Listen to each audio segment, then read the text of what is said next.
In 2005, in a small, peaceful town in Indiana, USA, a tragic story took place, shaking the local community. Pastor Mark Harrison's family, considered a model of morality and altruism, suddenly became the focus of a mysterious investigation. When his daughter, Lisa Harrison, 17, suddenly disappeared, people began to ask many questions. But behind the curtain of respect and the perfect appearance of this family, a dark truth gradually emerged, causing great shock. Mark Harrison, a 45-year-old pastor, is a figure of faith and spiritual guidance in his small town. Mark appears to be a righteous man with high morals and devoted to his church and his parishioners. He regularly preaches about mercy, forgiveness, and the importance of family. His words are respected by many, and Mark's position in the community is increasingly solidified. However, behind that standard appearance, Mark hides a completely different person, a dark and frightening person. In his family, especially to his own daughter, 17-year-old Lisa Harrison, Mark is no longer the respected pastor that everyone sees. Instead, he became an abuser, a father who was condemned for his violent and toxic actions.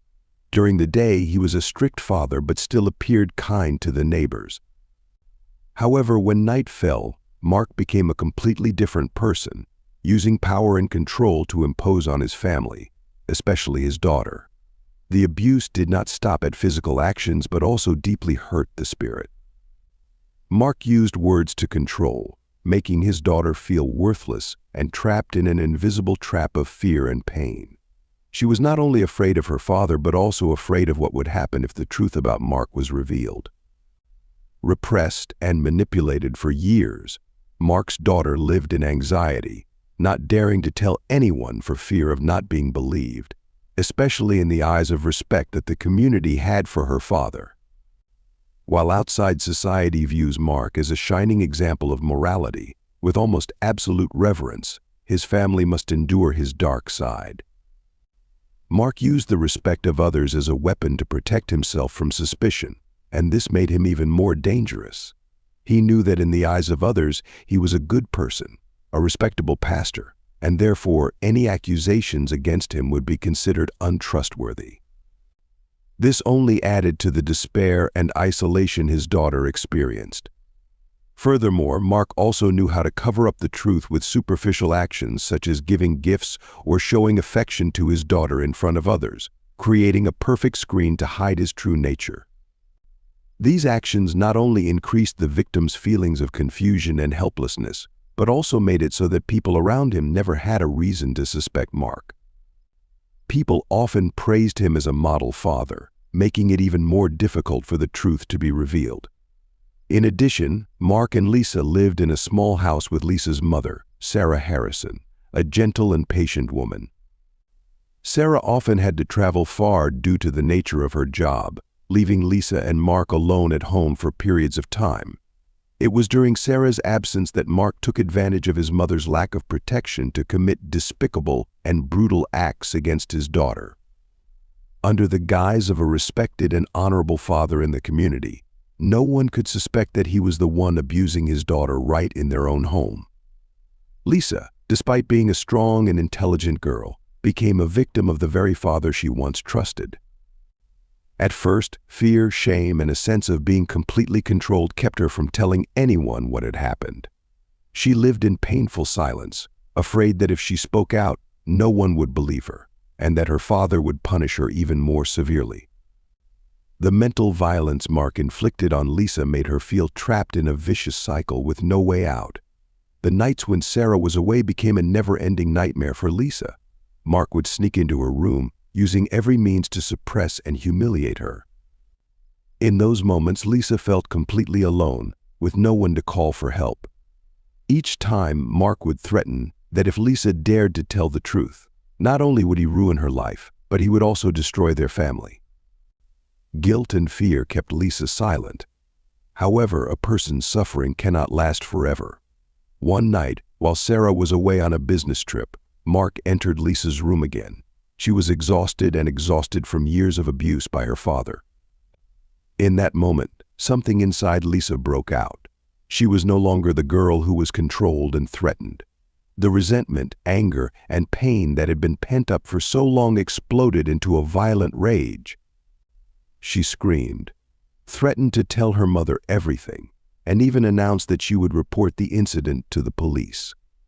Lisa's threats sent Mark into a state of chaos and panic that he had never experienced before. For Mark, nothing was more terrifying than having his hideous secret exposed to the light. He feared not only losing his prestigious position in the community, but also losing everything he had built: his family, his reputation, and his power. In Mark's eyes, being discovered was not only a personal downfall, but also a complete breakdown of his life. Threatened by Lisa's resistance, Mark felt cornered. Fear and anxiety gradually turned to anger and madness. In a panic, Mark began to imagine the possibility of being exposed in public, being exposed as an abuser and losing everything. That was unacceptable to him. Mark, in his twisted mind, made a terrible decision. He had to silence Lisa forever to protect his secret. There was no other way in his mind at that time. That fateful night in August 2005, the atmosphere in the Harrison family home became extremely tense when Mark and his daughter Lisa had a fierce confrontation. Lisa, after years of abuse and control by her father, decided to tell the truth. She is no longer afraid and wants to end all of Mark's brutal actions, even if it may lead to serious consequences. Mark, in a panic, could not accept that his daughter would expose all his crimes. He knew that if Lisa revealed what had happened, not only would his reputation and status in the community be ruined, but his family life would be completely destroyed. Lisa's firm declaration that she would expose all of Mark's atrocities caused him to explode in anger. He no longer had the calmness to think about the consequences of his actions. In a moment of hysteria, Mark rushed at Lisa, using his hands to strangle her neck. Lisa struggled, trying to escape, but his strength was too great. Her rapid breathing gradually died away, and then her body stopped, no longer moving. Lisa's eyes widened in panic and horror, but it was all over. When he realized that he had killed his daughter, Mark stood still for a moment, not believing what had just happened. He felt dizzy, not because of loss or regret, but because of fear. The fear of being discovered and punished began to fill his mind.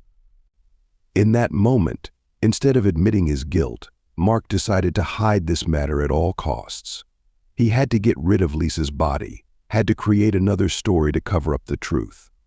After regaining his composure, Mark dragged Lisa's body from the bedroom to the back of the house. The weight of the corpse did not stop him, but only made him more determined to hide his crime. After leaving the house, he headed towards the small forest near the house, where few people passed by and it was unlikely to be discovered. It was the perfect place for him to hide Lisa's body without anyone suspecting. In the quiet of the night, Mark continued his barbaric work. He dug a shallow hole, just enough to hide Lisa's body, and covered it with a layer of dirt and leaves to cover up any traces. Under the ground, Lisa, a young, intelligent and full of potential girl, now lies forever, murdered by the father she once loved. After burying the body, Mark wiped his sweat and sat down to catch his breath. He knew that hiding the body was not the hardest part. He also had to make up a perfect story to avoid any suspicion from the community and the police. When he returned home, Mark prepared the next step in his plan. He carefully called the police, pretending to be panicked and worried. During the call, he reported that Lisa was missing. He confirmed that his daughter had gone out for a walk around the area near their house, as she usually did every evening, but this time she did not return. His voice was trembling, full of worry and anxiety, as if he was truly a father worried about his daughter's safety. The police listened and immediately dispatched forces to the scene. When the police arrived at the house, Mark continued to play the role of a grieving and panicking father. He led the police to the area where he said Lisa often walked. He detailed that she had left home around 8 p.m., but when several hours had passed without her returning, he became concerned and began looking for her. When he found no trace of his daughter, he decided to call the police. Mark's story was convincing. He knew how to use language and gestures to build trust. As a respected pastor in the community, no one suspected him. Lisa's disappearance quickly attracted the attention of the entire community. The local press picked up the story, and the entire town began to join in the search, hoping to find the missing girl. Volunteer search parties were organized by the community, scouring the wooded area and roads around the Harrisons' home. Mark, meanwhile, continued to join in the searches, feigning grief and despair. He appeared on television, urging anyone with information about Lisa to contact the police. Everyone believed that he was really the heartbroken father, doing everything in his power to find his daughter. The incident gradually became a big topic of discussion in the community. The newspapers reported Lisa's disappearance every day, and many people began to fear that their small town was becoming a place of mysterious kidnappings. Families in the area became more vigilant, limiting the time for their children to go out at night. There were even rumors that Lisa's kidnapper might be a stranger from elsewhere, making the atmosphere in the town increasingly tense. Mark, meanwhile, continued to maintain his cover. He attended prayer services for Lisa's safety, held church meetings to encourage the family and the community not to give up hope. Every time he appeared in public, he appeared sad and desperate. No one could suspect that he was the one who killed his daughter and was hiding a terrible secret. However, the tension inside Mark began to increase as time went on. Every time someone mentioned continuing to search for Lisa, he felt pressured and afraid of being discovered. Although he remained calm on the outside, Mark lived in fear of being exposed. He knew that if anyone found out the truth, everything would collapse quickly. Time passed, and despite the relentless search, no trace of Lisa could be found. Despair began to spread in the community, and gradually, people began to accept that Lisa might have been kidnapped and that there was no hope of survival. The prayers continued, and Mark was still the leader, begging for forgiveness and mercy from God. But inside, fear grew. Every day was an internal struggle for Mark. He knew that the truth could be exposed at any moment, and that he could not continue to deceive the community forever. But instead of confessing to his crime, Mark continued to live under a false pretense, hoping that his fabricated story would remain undiscovered. After weeks of no sign of Lisa's disappearance, the investigation slowly came to a standstill. Despite extensive searches involving local police and community volunteers, there were no clues as to where Lisa might have disappeared to. Lisa's family, friends, and acquaintances were distraught and worried, but it seemed that every door was closed. Meanwhile, Mark Harrison continued to play the role of a grieving father, constantly appealing for help from the community and praying for his daughter's safe return. However, while the case initially drew sympathy from the public, FBI investigators began to notice some irregularities in Mark's testimony. Experienced investigators had seen similar cases many times before, and they knew that when time passed without any trace of the victim, something was usually wrong. Gradually, suspicion focused on Mark himself, whom no one had previously considered to be involved in his daughter's disappearance.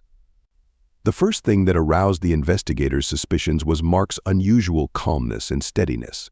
Although he presented himself as a grieving father, in interviews Mark did not seem to exhibit the usual psychological symptoms of someone who had lost a child. There were no obvious emotions such as panic, anxiety, or despair states that are often seen in parents in similar situations. The lack of truthfulness in his answers to questions began to make the FBI suspect that Mark might be hiding something. Investigators also began to look more closely at Harrison's family life.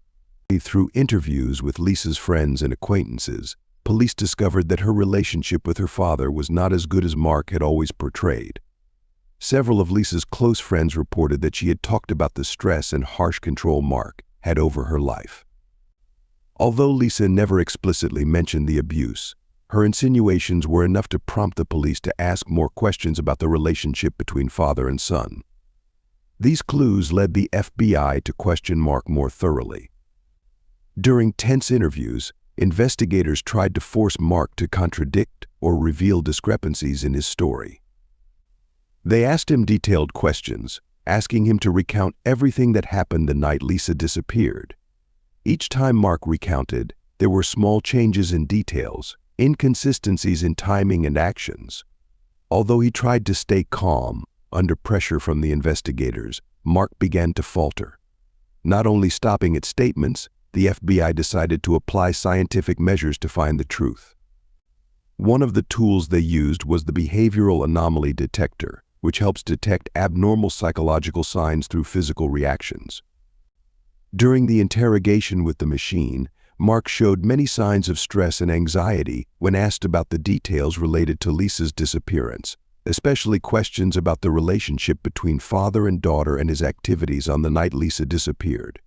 Evidence from the interrogations and the anomaly detector began to push the investigation in a new direction. Investigators clearly sensed that Mark was hiding something. They decided to reopen the investigation around the Harrison family home, where they had previously searched without success. This time, with the help of more modern search technology, including seismic probes and specialized tools to detect signs of disturbed soil, they conducted a more comprehensive search. Finally, after hours of intense searching in the woods near the Harrison home, an area of disturbed soil caught the police's attention. As they began to dig in the area, they discovered clear signs of someone deliberately burying something. Soon after, Lisa's body was found, buried under a layer of dirt and leaves.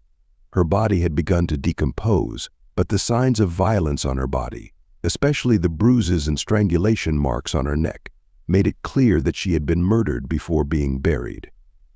This discovery immediately changed the direction of the investigation completely. Mark Harrison, the father who had been showing signs of grief and despair for the past few weeks, was quickly arrested by the police. When confronted with the incontrovertible evidence from the discovery of Lisa's body, Mark finally admitted to his crime. However, even in the moment of confession, Mark tried to justify his actions. He claimed that Lisa's death was not a deliberate act, but the result of a panic attack. According to Mark, on that fateful night, when Lisa threatened to denounce him, he lost control. He said that his fear of having his secret exposed, of losing his honor and status in the community, caused him to act in a panic. Mark claimed that he did not mean to kill Lisa, but only wanted to stop her. But when things got out of hand, he panicked and accidentally strangled her to death. However, Mark's excuses could not change the fact that he had killed his daughter and then deliberately hid her body to erase all traces. Evidence from the scene, conflicting statements, and the discovery of Lisa's body in the woods near their home clarified the full extent of Mark's crimes. His actions were not just a momentary outburst of indiscretion, but a calculated plan to cover up the truth and protect himself. Mark Harrison's arrest caused a great shock in the community. People could not believe that a respected pastor, whom they trusted and admired, could commit such a brutal crime against his own daughter. Everyone in the town was shocked and heartbroken by this terrible truth. Those who had been searching for Lisa, who had prayed for her safety, now felt betrayed when they discovered that the perpetrator was the father they had once trusted. Mark was taken into custody shortly after confessing to the crime. The case quickly moved to trial, and his confession, combined with the overwhelming evidence, ensured that he would receive a just punishment. But no matter how severe the sentence, nothing could erase the pain Lisa had endured, nor the loss the community faced in losing a young and promising girl like her. Mark Harrison's trial took place in early 2006. Mark's case was shocking not only because of the crime he committed against his own daughter, Lisa, but also because of the moral veneer he had built up over the years in the community. Mark was once considered a respected pastor, but now the truth about his true character has been exposed to the public. During the trial, prosecutors presented a series of irrefutable evidence, including Mark's confession and forensic traces from Lisa's body. Prosecutors insisted that Mark's actions were not the result of a momentary panic, but of a brutal plan to kill his daughter and cover up the crime. They rejected Mark's defense that he had acted in a fit of rage. Testimony from witnesses, including Lisa's friends and acquaintances, helped to solidify the picture of a tense and abusive relationship between father and daughter. This clarified Mark's motive for his brutality toward Lisa. Ultimately, Mark Harrison was sentenced to life in prison without the possibility of parole. The trial ended with a fitting punishment for his crimes, but nothing could replace the loss to his family and community.